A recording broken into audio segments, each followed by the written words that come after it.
እውነተኛ አምላክ ብቻ የሆንክ አንተ ይላል። አባቶ ብሎ እውነተኛ አምላክ ብቻ የሆንክ አንተ ይላል። በሌሎች ስፍራዎች ደግሞ በሮሜ 9:5 ላይ ክርስቶስ ከሁሉ በላይ ሆኖ ለዘላለም የተባረከ አምላክ ነው ይላል። በአንደኛ ዮሐንስ ምዕራፍ 5 ቁጥር 20 ላይ ደግሞ እውነተኛ አምላክና የዘላለም ሕይወት ነው ልጁ ይላል። ልጁም ኢየሱስ ክርስቶስ እውነተኛ አምላክና የዘላለም ሕይወት ነው ይላል። ስለዚህ እንግዲህ የጥያቄው ስረዳው ኢየሱስ ክርስቶስ እና አብ በአካል በሰዎች እንደሚባለው በአካል የተለያዩ ከሆኑ ሁለቱም እውነተኛ አምላክ ተብሎ ስለተጠቀሰ ስንት እውነተኛ አምላክ አለ የሚል የጥያቄው መንፈስ ይሄ ነው የሚመስለኝ። እና ከዚህ አንጻር ነው የተወሰኑ ነገሮች የምለው። ቀጥታ ለመመለስ ስንት እውነተኛ አምላክ አለ ለሚለው ነገር አንድ እውነተኛ አምላክ ብቻ አለ ነው። አንድ እውነተኛ አምላክ ብቻ አለ። በምንም አይነት አገላለጥ፣ በምንም አይነት አነጋገር ሁለት ወይም ከዚያ በላይ የሚባል እውነተኛ አምላክ የለም። እውነተኛ አምላክ ከተባለ አንድ ነው፣ ሲንግል ነው። በምንም በሌላ አገላለጥ እውነተኛ አምላክ ከተባለ አንድ ነው የሚለው መጽሐፍ ቅዱስ የሚያስተምረን ማለት ነው። the only true God የሚለው ዮሐንስ 17 ቁጥር 3 ላይ ያለው እውነተኛ አምላክ አንተ ብቻ the only true God የተባለው አብ ነው።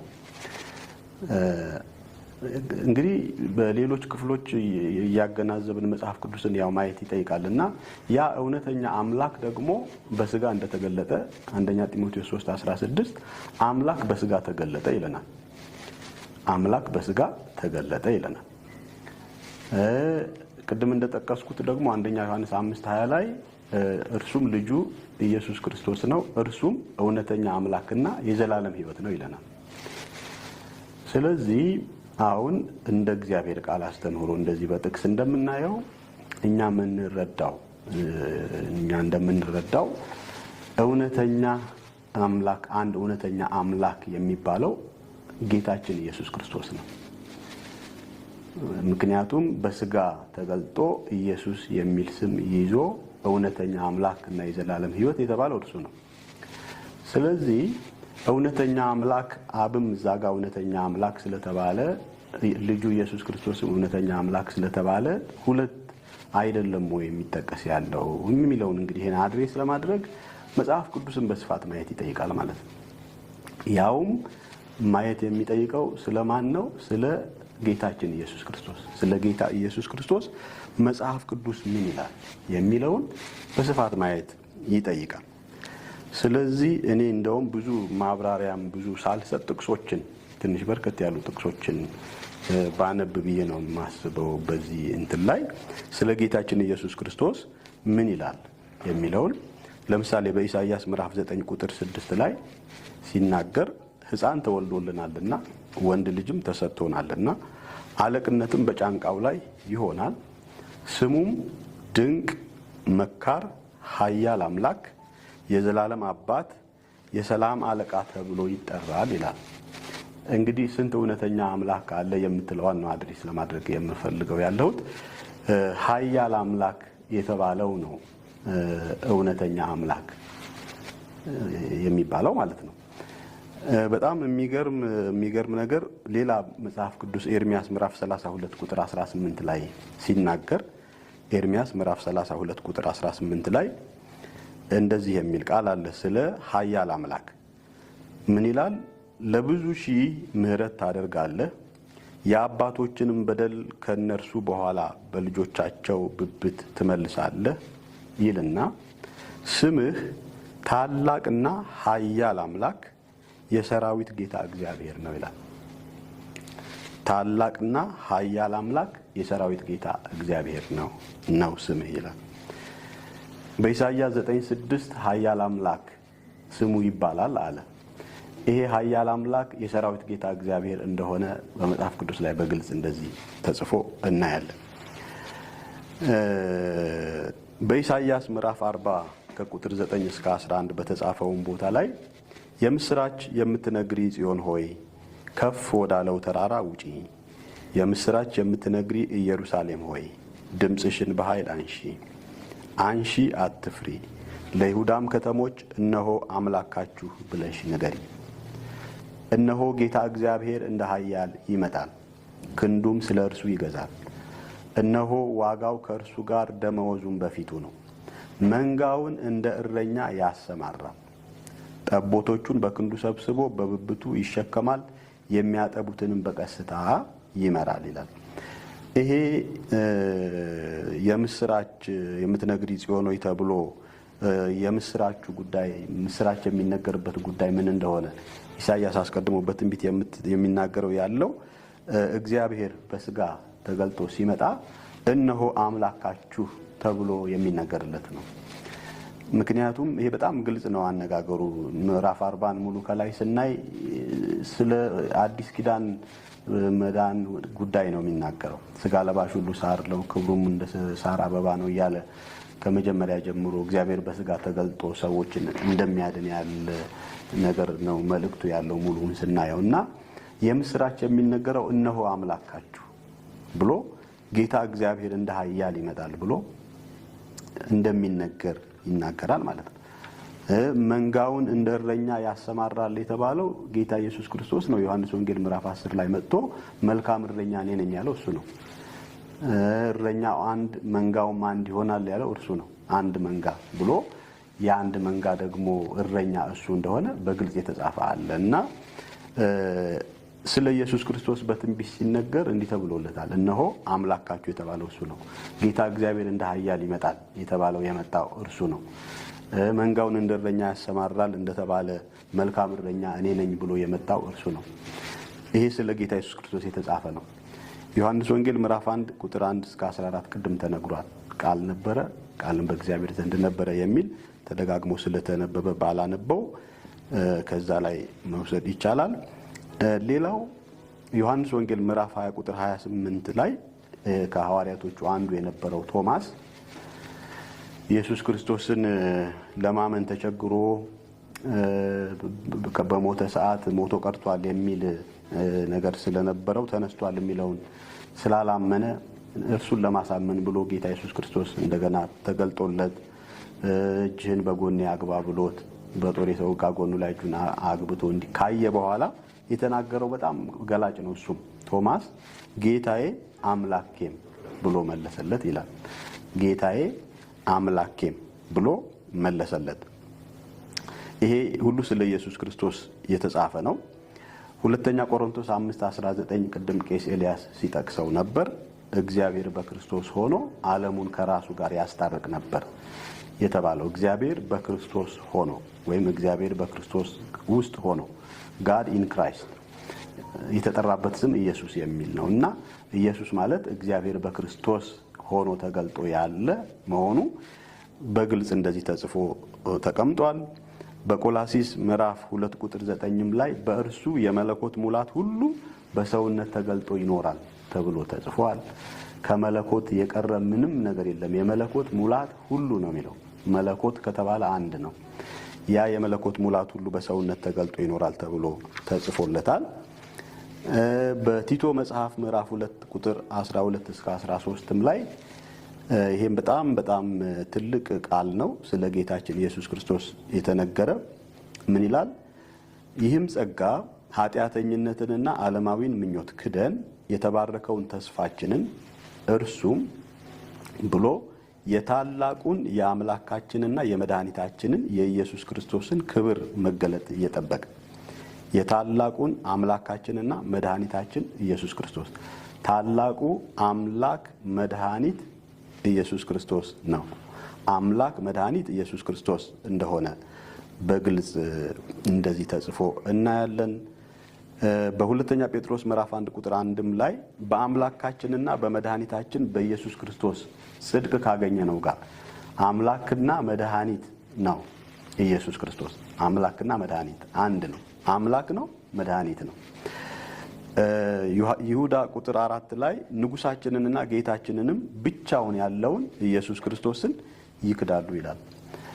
እንግዲህ ጥቅሶቹ ቀጥታ ገላጭ ስለሆኑ ነው ምንም ማብራሪያ ሳልሰጥ ስለ ጌታችን ኢየሱስ ክርስቶስ ምን ይላል መጽሐፍ ቅዱስ የሚለውን እነዚህ በጣም ጥቂት የተወሰኑ መርጬ ሳይ እሱ ጌታና መድኃኒት አምላክ ከሁሉ በላይ ሆኖ ለዘላለም የተባረከ አምላክ በስጋ የተገለጠ እግዚአብሔር አምላክ በስጋ ተገለጠ በሚለው ይሄ ሁሉ ለጌታ ለኢየሱስ ክርስቶስ ተሰጥቶ ያለ መሆኑን እናያለንና እነዚህንና ተመሳሳይ በርካታ የመጽሐፍ ቅዱስ ክፍሎች እንግዲህ እንደሚነግሩን ኢየሱስ ክርስቶስ እውነተኛና ሕያው ዘላለማዊ ኃያል አምላክ ነው እንላለን ማለት ነው። ስንት እውነተኛ አምላክ አለ? አንድ እውነተኛ አምላክ አለ። ደግሞ ምንም መፈናፈኛ ወደ ግራ ቀኝ እንዳንል ምን ይላል? ከአንዱም በቀር ማንም አምላክ እንደሌለ ደግሞ እናውቃለን ይላል። አንደኛ ቆሮንቶስ ምዕራፍ 8 ቁጥር 4 ላይ ከአንዱም በቀር ማንም አምላክ እንደሌለ እናውቃለን ይላል። ስለዚህ እውነተኛ አምላክ ሕያው አምላክ ከተባለ አንድ ነው። ያ ማን ነው? አብ ነው ይላል። እንዴት ብሎ ታዲያ ኢየሱስ ክርስቶስ ነው ትላላችሁ ሲባል ደግሞ አብ በክርስቶስ ስለተገለጠ ነው። አብ በስጋ ስለተገለጠ ነው። እንደዚህ ስናየው ስንት እውነተኛ አምላክ አለ ለሚለው አንድ እውነተኛ አምላክ በስጋ የተገለጠ ስሙ ኢየሱስ ተብሎ የተጠራ የሚል መጽሐፍ ቅዱሱ ይሄንን ይነግረናል ነው። በሌላ በኩል መጽሐፍ ቅዱስ ለኢየሱስ ክርስቶስ ደግሞ ምን ይላል? ቅድም ቄስ ኤልያስ በብዛት ስለሄደበት በልጅነቱ በኩል በስጋው ሰውነቱ በኩል ስላለው በደንብ ነው የሚነግረን። መጽሐፍ ቅዱስ በደንብ ነው የሚነግረን ከትንቢት ከብሉይ ኪዳንም ጀምሮ በአዲስ ኪዳንም ኢሳይያስ ምዕራፍ 7 ቁጥር 14 ላይ ድንግል ትጸንሳለች፣ ወንድ ልጅም ትወልዳለች፣ ስሙንም አማኑኤል ይሉታል ብላ ትጠራዋለች ይላል። ኢሳይያስ 9:6 ሕፃን ተወልዶልናል ይላል። ተወልዷል ልጅ ሕፃን ወንድ ልጅ የተባለ። በማቴዎስ ወንጌል ላይ ሲወለድ ወደ ቤትም ገብተው ሕፃኑን ከእናቱ ከማርያም ጋር አዩት፣ ወድቀውም ሰገዱለት ይላል። ሕፃን ነው ግን ወድቀው ሰገዱለት ይላል። ስለዚህ ወንድ ልጅ የሚል በሰውነቱ የተነገረለትም አለ።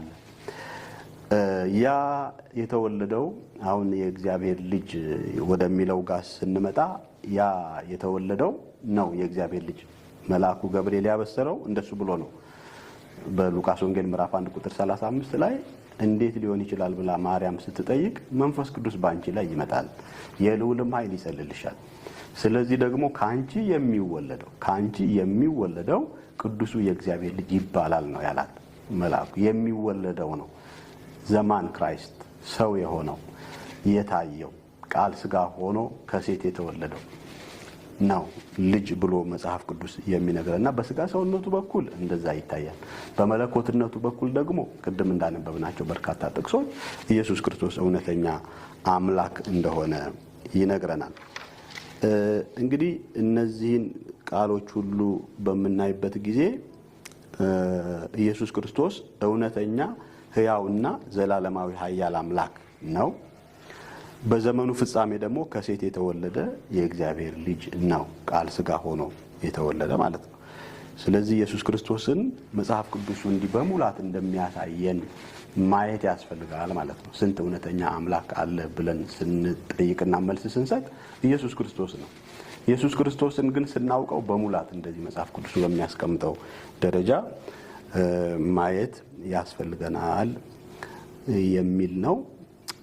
እንግዲህ ከዚህ ጋር ተያይዞ ትንሽ ወደ ማጠቃለል አይነት ሲሄድ ይህ እንግዲህ ብቸኛ የሆነው እውነተኛው አምላክ ኢየሱስ ክርስቶስ ማለት ነው። እውነተኛው አምላክ ከዘላለም እስከ ዘላለም ሕያውና የማይታይ የማይጠፋው ንጉሥ ነው ይለዋል። የማይታይ በአምላክነቱ የማይታይ የማይጠፋ ለዘላለም ሕያው ሆኖ የሚኖር የማይለወጥ ብሎ ይለዋል በመጽሐፍ ቅዱስ ላይ። በብሉይ ኪዳንም ስለ እግዚአብሔር ቅድም እንዳነበብነው በዛ መልክ ይናገረዋል በአምላክነቱ ሳይድ። በአዲስ ኪዳን ደግሞ አምጥቶ ስለ ጌታ ኢየሱስ ክርስቶስ ያንን ይናገራል። ሁለት እውነተኛ አምላክ ስለሌለ ያ የተነገረለት ኢየሱስ ክርስቶስ መሆኑን መገንዘብ እንችላለን ማለት ነው። አንደኛ ጢሞቴዎስ ምዕራፍ 1 ቁጥር 17 ላይ ብቻውን አምላክ ለሚሆን ለማይጠፋው ለማይታየው ለዘመናት ንጉሥ ምስጋናና ክብር እስከ ዘላለም ድረስ ይሁን አሜን ይላል። ብቻውን አምላክ ለሚሆን ለማይጠፋው ለማይታየው ለዘመናት ንጉሥ። ይሄ ጌታችን ኢየሱስ ክርስቶስ ራሱ መሆኑን ያው ቅድም ተናግሬያለሁ። ከአንደኛ ዮሐንስ ምዕራፍ 5 ቁጥር 20 ላይ ደጋግሜ እንዳልኩት የእግዚአብሔር ልጅም እንደመጣ እውነተኛም የሆነውን እናውቅ ዘንድ ልቦናን እንደሰጠን እናውቃለን። እውነተኛም በሆነው በእርሱ አለን፣ እርሱም ልጁ ኢየሱስ ክርስቶስ ነው። እርሱ እውነተኛ አምላክና የዘላለም ሕይወት ነው ይላል። ይሄንን ከብሉይ ኪዳን ከኤርሚያስ ምዕራፍ 10 ቁጥር 10 ጋር አገናኝተን ልናየው እንችላለን። ኤርሚያስ ምዕራፍ 10 ቁጥር 10 ምንድነው የሚለው? እግዚአብሔር ግን እውነተኛ አምላክ ነው ይላል።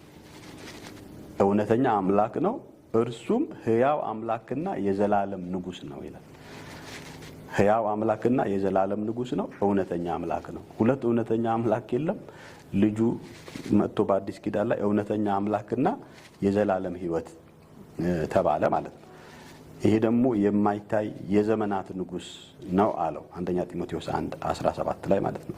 እነዚህን ጥቅሶች በሙሉ አገናኝተን ስናይ ኢየሱስ ክርስቶስ በስጋ የተገለጠው ብቻውን ያለው ብሎ መጽሐፍ ቅዱስ የተናገረለት አንዱ እውነተኛ አምላክ ማለት ኢየሱስ ክርስቶስ ነው የሚል ነው የምሰጠው መልስ ማለት ነው። ስንት እውነተኛ አምላክ አለ ለሚለው አንድ እውነተኛ አምላክ እንዳለ እዛ ላይ ትኩረት ሰጥተዋል። ብዙዎቻችን ብቻ የሚለውን የምናነቡበት አነባበብም ምን እንደሚያስተምረን እንደምንረዳ አላቅም።